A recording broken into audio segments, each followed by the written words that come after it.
talked about it 3 times too many. Damn Framber Valdez. I hate him. I hate him now. You know that, right? Now we're going to start calling him fat. Loser. I didn't want him in the first place. I was joking. I mean, I was joking. I didn't want him. I keep seeing the numbers out there of if you go over the last 4 seasons, the only thing that Framber had that was better than Zac Gallen when you strikeouts per 9, whip, all that stuff was he had a slightly better ERA. I don't think Gallen is necessarily what we're all making him out to be because I think most people wanted Framber, you know. But if you ended up getting him, I don't think that's the worst thing in the world. He's still a good pitcher. It's just a matter of how long you sign him to. Ed, don't want him. Gallen?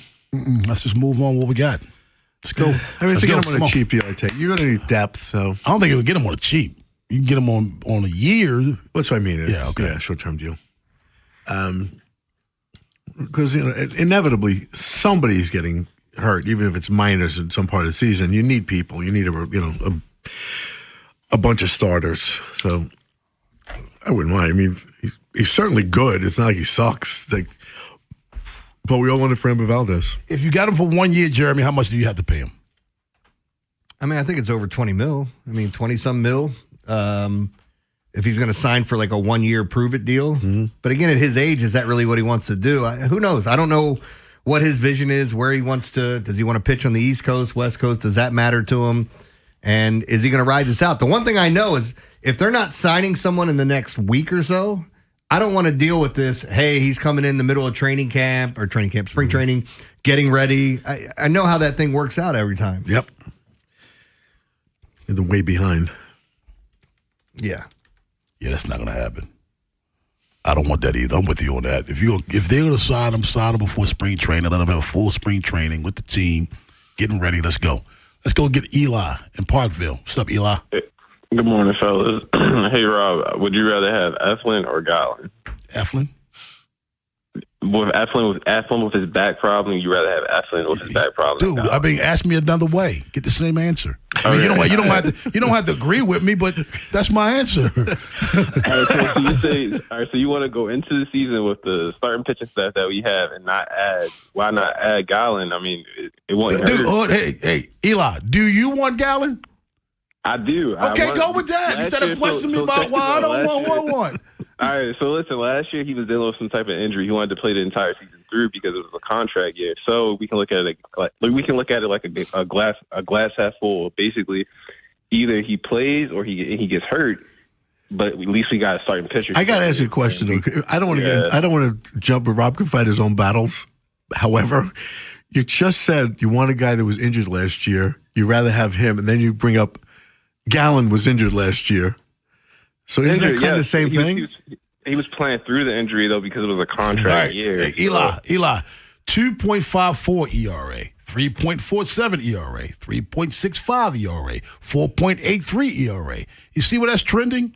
But the other ones weren't trending all that. I mean, mid-threes isn't. But it's all trending. It's one down year. But it's all trending in the wrong direction. But going from 3.48 to 3.60 is not, or whatever it is, it's not that huge of a drop-off from 1 year to the next. And last year was the first year, you said because of injury, okay. But last year was also the first year he had fewer strikeouts than innings pitched.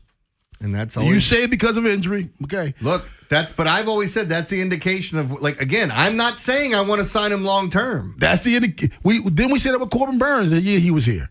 The year before and the year that he was here. Mm-hmm. We said that, and then what happens? Tommy John surgery. Yep. I mean, I'm looking at all those trends. He 220 strikeouts, 210 innings pitched. 156 strikeouts, 148 innings pitched. 175 strikeouts, 192 innings pitched. I look at that trend as well. And that normally suggests, well, guy's going to be 30 this year. That normally suggests either he doesn't have the stuff that he used to have, or there's some other problems in that arm right there that's going to have to be surgically fixed. Yep. That's how that normally works. I'm looking at the whole picture. You guys, I'm not looking at his career. I don't care about his career numbers. I honestly don't. I don't care about his career numbers. I care about the now. So the thing is, if you look at his career numbers, this last year is the outlier. but it's also the most recent year, which makes it really difficult because, again, I've said this before about trends when people are like, oh, the last 20 times these teams had faced, well, who gives a rat's ass about the first time in that? Because none of these players were on that team. And I got to tell you something else, a bad trend, Jeremy. Last year was the first time in his career he's given up more than 100 runs, and it was the most people he walked ever in his career. Now, you can say, well, he gave up more runs. The ERA was higher, naturally give up more runs. Okay, well, tell me about the walks then. It's the most walks he ever had in his career, and that's after 2 years after he pitched 210 innings. He still had a better whip than Framber, though. Don't want him. Even in his worst year with walks, he still had a better whip than Framber. Well, I'd like to have him. I mean, I wanted Framber, but I would take him just to have another arm because he's still competent. But in all honesty, I didn't want him before we did get Framber. Yeah. Even when Framber was still a free agent, I'm like, I don't want to talk about Gallen. Let's go to Zoe. Can we call him 4 quarts or no? Sorry. F.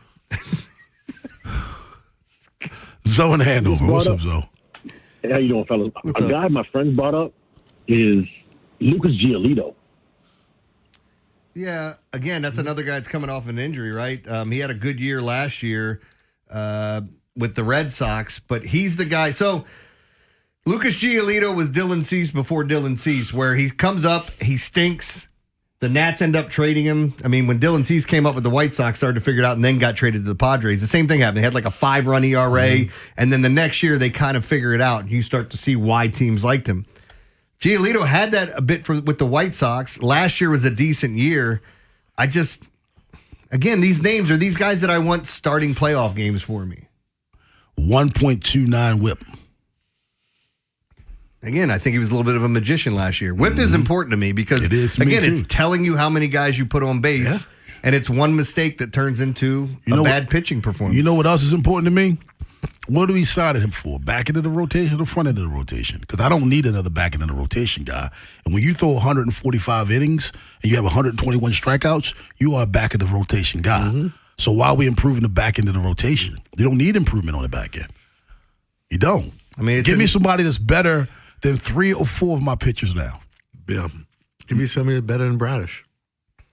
Or Trevor Rogers. Well, at least you can argue that he's better or as good as Bradish. I mean, there's no debate. I mean, this is what I don't want. Now, you said someone reported that the Orioles were interested in Giolito? Yeah. John Heyman did on the 30th. That's Jeremy's January. guy.